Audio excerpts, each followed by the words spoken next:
E chegamos na Amazônia, pessoal. Finalmente vamos falar desse baita ecossistema que é basicamente a maior floresta do planeta Terra, com seus 5,5 milhões de quilômetros quadrados.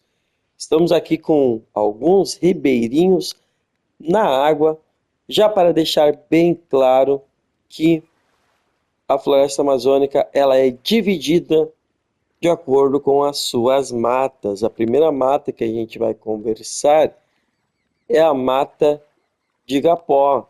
Estamos nadando neste rio aqui.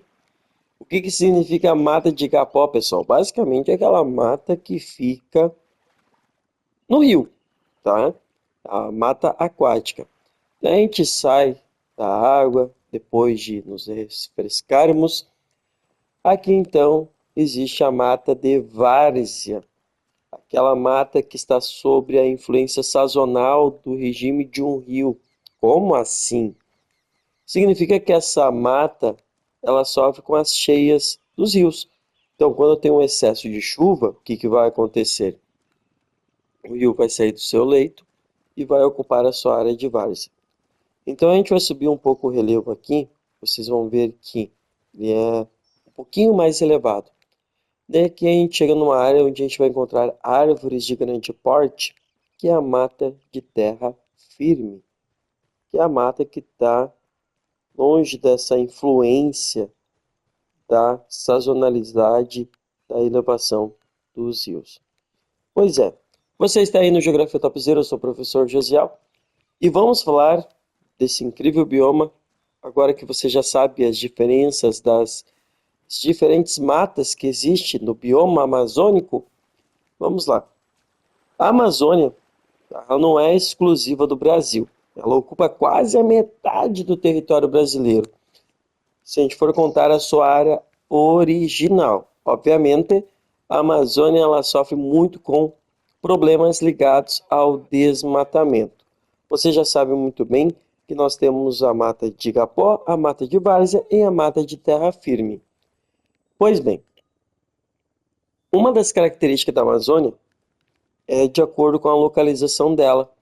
Por ela estar ao longo ali da região equatorial, onde passa a linha do Equador, inclusive ela é cortada pela linha do Equador, ela está na zona mais quente do planeta.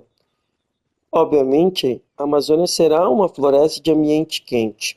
E uma das características da floresta amazônica é ser uma floresta quente e úmida. Ou seja, em áreas quentes e úmidas, nós temos florestas equatoriais, tropicais, assim por diante.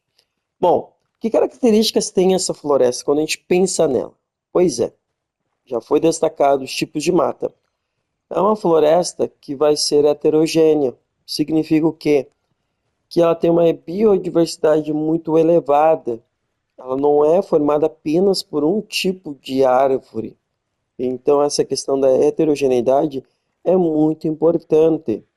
Além disso, ela é uma floresta perennifólia. Poxa vida, perennifólia, qual que é o nome disso aí? O que que isso tem a ver? Perennifólia, tudo que tiver a palavra perene significa que é algo sem fim. É uma floresta que está sempre verde, ok? Então vocês já sabem algumas características. Ela é dividida em matas, ela é heterogênea e ela é perene. Além disso, as suas árvores, as folhas que vão ter em suas árvores, elas têm uma característica latifoliada. O que que significa isto? Basicamente, significa que são árvores com folhas largas. Ok? Compreendido? Então, floresta quente e úmida, heterogênea, perene, latifoliada. Ela é densa e fechada, ok? Na maior parte ela vai ser densa e fechada. Quando ela for densa e fechada, a gente diz que ela é ombrófila. Quando a gente usa a palavra ombrófila para densa e fechada, ela é uma ombrófila densa. Aqui onde a gente está, que a gente consegue circular, caminhar, a gente diz que até que ela é ombrófila aberta, ok? Uma das coisas importantes da floresta amazônica, ela tem árvores que vão se destacar em qual sentido? São árvores que vão ultrapassar tranquilamente ali os 30 metros de altura. E a copa das árvores vão formar essa homogeneidade verde, impedindo muitas vezes que a luz solar chegue até o solo, que é um ponto muito importante. O solo é muito pobre, então fique atento a essa questão do solo. Por quê? Gente, se eu desmatar a Amazônia, o que vai acontecer com esse solo pobre? O solo pobre, exposto, não vai dar garantia que essa floresta se recupere, porque a riqueza da floresta é proveniente dela mesma.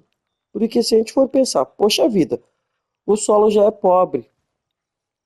Por que o solo vai ser pobre? Pensa, chove muito aqui. Eu tenho destruição das rochas. Destruindo as rochas, eu não vou ter tantos minerais. Tá, mas eu tenho a floresta aqui.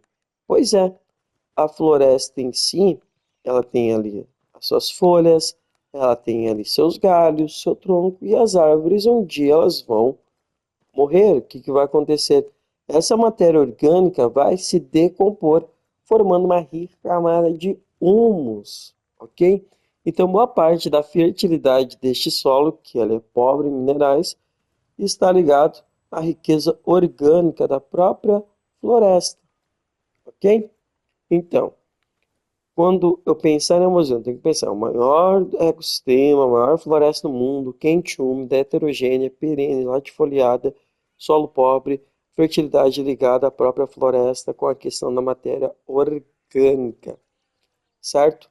Como chove muito, se eu desmatar, eu posso intensificar um processo de lixiviação, que basicamente é a questão da chuva caindo, eu vou ter ali algumas correntes de água que vão levar os minerais desse solo e o resto da matéria orgânica embora, ok? Então, o solo fica muito pobre. Qual é a treta que os caras estão me chamando aqui? Mas vamos lá. Continuando. Eu estou aqui à beira de um rio. Os rios são de extrema importância para a floresta. São os principais canais de comunicação e de transporte entre os povos que vivem aqui. A gente está numa área muito aberta aqui, com pouca densidade de florestas. Voltando a algumas situações ligadas à água. É uma floresta higrófila, ou seja, adaptada a ambientes com excesso de umidade, ok? Higrófila, excesso de umidade. As populações que estão aqui, elas se adaptam à rotina da floresta. Então, se elas quiserem contato com o mundo exterior, elas obrigatoriamente têm que usar os rios. Pensando sobre a floresta em si, vocês vão ver que tem sempre essa neblina, essa espécie de névoa. Isso aí é a umidade. Ou seja, se eu tiver uma combinação de calor com umidade, eu tenho evaporação de água. Então, o que acontece aqui na Amazônia? Uma das coisas muito importantes, a Amazônia ela é essencial para a dinâmica climática do mundo, do ponto de vista de umidade. Ela ajuda a espalhar chuva pelo mundo, principalmente aqui na América do Sul. O que acontece? Bom, eu tenho um ambiente quente e úmido, ou seja, o calor contribui para a evaporação da água. Então, a floresta, dentro dos seus processos aí, vai contribuir para um negócio chamado evapotranspiração. Já ouviste falar disso? Pois é, um fenômeno de extrema importância. Por quê? Se eu for pensar, poxa, chove porque tem floresta ou tem floresta porque chove? A explicação bem paliativa aqui da Amazônia é o seguinte, pensa um pouquinho. Dos trópicos sopram ventos, conhecidos como ventos alísios. Eles vão se encontrar ali pela linha do Equador, a zona de convergência intertropical. Então eu vou ter alguma chuva. Essa chuva vai ajudar a formar a floresta amazônica. A floresta amazônica, dentro de seus processos, ela vai fazer o que a gente chama de evapotranspiração. Ela vai contribuir para a evaporação de água. Essa evaporação de água, então, vai subir para regiões mais altas da atmosfera, onde a temperatura será mais baixa, e ela vai se condensando. E ao final da tarde, quando essas nuvens estiverem saturadas, ela vai basicamente fazer a precipitação. Então, eu vou ter muita chuva convectiva nessa região aqui. Então, a floresta amazônica tem muita chuva que a gente conhece aqui no Rio Grande do Sul como chuva de verão, ok? Qual que é a importância deste fenômeno? Daí que está a importância da floresta no sentido de questão hídrica, questão ligada à chuva. Inclusive nessa parte que a gente tem confluência de rios. Os rios contribuem muito com isso, a floresta amazônica é rica em rios, porém, quando a gente pensar na evapotranspiração, a gente tem aí a formação devido à grande área dessa floresta do que a gente chama de massa equatorial continental, ok? Massa de ar. Toda massa de ar vai apresentar suas temperaturas, sua quantidade de umidade. E a massa equatorial continental, ela tem como característica ser uma massa de ar quente e úmida, ok? As massas de ar elas se deslocam pelo território, pelo planeta. E a massa de ar que se forma sobre a Amazônia devido ao processo de evapotranspiração faz com que essa floresta tenha bastante chuva também, só que essa chuva não fica restrita à Amazônia. A massa equatorial ela se espalha essa chuva pelo Brasil, pela América do Sul, mas ela está ligada diretamente a uma questão geológica que se chama Cordilheira dos Andes. O que acontece? A massa equatorial continental, que fique bem claro, a massa equatorial continental é quente e úmida. Geralmente as massas equatoriais são quentes e geralmente as massas continentais são secas. Neste caso aqui, é uma massa de ar quente e úmida, muito em virtude da Amazônia. Subentende-se que se eu ficar desmatando a Amazônia, eu vou diminuir a potência dessa massa de ar, responsável por levar chuva a muitos territórios aqui da América do Sul. Por quê? Porque a massa de ar equatorial continental ela vai se deslocar em direção ao oeste, em direção ao Oceano Pacífico. Só que no meio do caminho, ela vai acabar encontrando a famosa Cordilheira dos Andes, que vai bloquear essa massa de ar, não vai deixar ela ir até o Oceano Pacífico. Então vai empurrar essa massa de ar para o interior do Brasil, para outros países da América, inclusive trazendo chuva até o Rio Grande do Sul, por exemplo. Isso impede que aquele estado seja um baita de um deserto. Então, esse fenômeno que a gente está comentando aqui é o fenômeno dos rios voadores. Então, manter a floresta amazônica de pé é de extrema importância, já que é um baita de um ecossistema que ocupa quase que a metade do território brasileiro, se a gente for analisar a sua área original. Certo que boa parte dessa área original já está alterada ou já foi desmatada pela ação humana, ok? Bom, falar da floresta amazônica é dizer sobre uma floresta que não é exclusivamente brasileira. A gente está aqui na Bolívia, em Costa Rica. Então, como é que eu vou dizer que a Amazônia é só brasileira? A Amazônia legal é aquela Amazônia que está no Brasil. A floresta amazônica pega o Brasil, mais alguns outros países aqui da América do Sul. Certo, gurizada? Recapitulando, floresta amazônica, maior ecossistema, maior floresta do nosso planeta, é uma floresta quente e úmida, por causa da questão da proximidade com a linha do Equador, que corta a própria floresta. Ela é dividida em mata de igapó, mata de terra firme, mata de várzea.